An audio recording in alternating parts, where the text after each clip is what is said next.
top three things are the U.S. 10-year yield, Italy, and oil.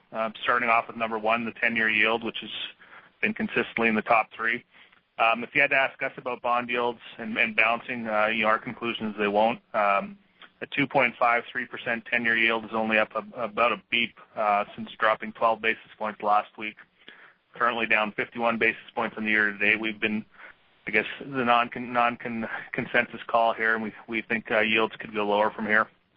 And we still, primarily think that bond and S&P sector variants have it right. Q3 GDP growth is going to slow versus the nominal bounce we'll likely see in Q2. The second thing in Keith's macro notebook, Italy. European stocks kind of opened higher across the board. I don't know if it was on the back of the German win or what, but things were in the green in the morning, but have since failed. Italy's MIB index was the first kind of major index to go red on the day and remains in a bearish trend on the Hedgeye signal. Our trend line there for Italy is 21,383.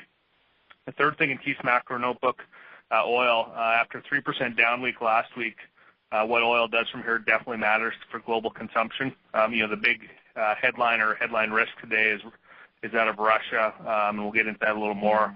But oil is sort of bouncing on that. Immediate-term trend, our immediate-term risk range, 106.39 to 110.81.